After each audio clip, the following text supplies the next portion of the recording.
I've been having a lot of issues with the charter schools. I recently purchased a home about a year. Well, the process I've been dealing with it for about the last 2.5, 3 years.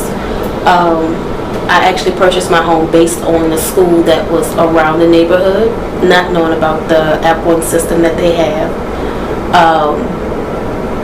Closed on the home, went to the school to try to transfer my daughter from the school she was attending to the school that was walking distance from our home, which is right down the street from where we live, and was told that the school was, the enrollment was closed for the year, that I would have to enroll her the following year.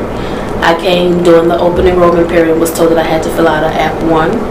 After round 1 and 2, when she wasn't placed into the school that sits a few houses from where we reside, I was told that they had a round 3, that I would have to go to Dillard University,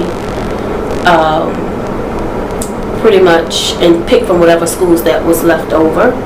I arrived at Dillard University at about 4 that morning, and it didn't open the process until 8. But it was a first come first served basis, so I was there at about 4 o'clock in the morning, was the first parent there, only to be given a choice of schools that was about 30 to 40 minutes away from my home.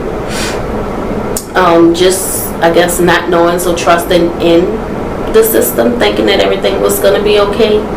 I wrote my daughter into a school that was uptown, like I said, about 35 minutes away from our home. She was going to be bused to this school. On the bus, she was actually on the bus. When she started school, she would be on the bus for about 3 hours a day, 1 hour in the morning and then 2 hours in the evening. So she'll get out of school at about 3:30, but she would never make it home till about 5:30, almost 6 o'clock at night. By the time we get home, get inside, get situated, get uniforms off, and get to the table to start homework, it's already after 6 o'clock. This school practice with a lot of homework and projects, so it's a lot of times we weren't even done with homework and projects and different things like that, and studying for whatever tests that she might have had coming up until about 9 something, 10 o'clock that night. She still hadn't had dinner, still haven't had her bath. So basically by the time we're done everything, it's already pushing 12 o'clock, and then she would have to be up 5:30, 6 o'clock the next morning just to be at the bus stop for the next morning. To get a 6-year-old up at 5:30 in the morning that didn't go to sleep until about 11ish, 12 o'clock that night. I mean, she's only going off a full day off of only a good 4.5, 5 hours of sleep. You let me know as an adult if you can function and do your full potential and give you all the attention that you have with only going off of 4.5, 5 hours of sleep. You do that consistently every day, day in and day out, and you tell me, how do you feel? It's like the kids can't even build a relationship with the students that they're attending school with, because they become friends at school. Well, this child might live here, this other child might live 30 minutes away. It's not like how school used to be, where you go to school with your friends, you might be able to walk home with your friends, you just live around the same area with your friends. It's just kind of like all over the place. If my child is to be at school and get sick or something's to happen, how am I going to get to her? I don't have a huge support system. It's just pretty much me. What if she misses the bus? What if I don't have a car? How is she going to get there?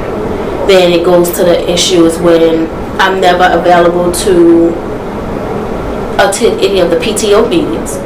If I had to meet with our teachers, that means I would have to call off from work or be late or something like that, which then cause an issue because I'm not available for work, which I need to work to pay my bills and different things for home.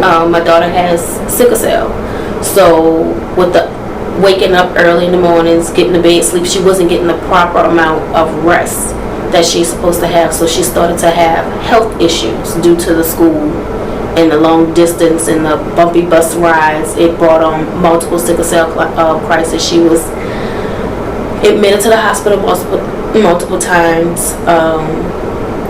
She's had multiple ER visits due to the stress of the whole school through the year that she was enrolled into this school. The only option I was given after going to the school board multiple times and fighting with this person and fighting with that person and meetings with this one and meetings with that one, the only option I was given was they would put my girls into a school that was about 10 to 15 minutes from home, but it was a failing rated school. So it's like, what do you do as a parent? Do you just say, oh, I'm going to let them go to a B or C ranked school, but she's going to have these health issues behind it? There's a possibility she's going to miss multiple days because she's now going to be admitted because of the sickle cell crisis that she had just off trying to get to school to be taught. Or I'll let her be 10 minutes from home where she possibly won't have the health issues, but she won't have the proper knowledge because the school is at a failing rate. So it's kind of like a damn if you do, damn if you don't. I send her here, she's hurt health-wise. I send her here, she's hurt knowledge-wise. So there's no way she's winning either way you look at the situation.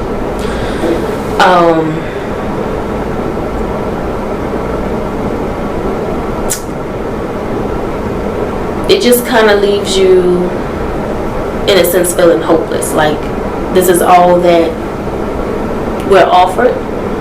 This is all that we're given. Like, this is the only choices that we have.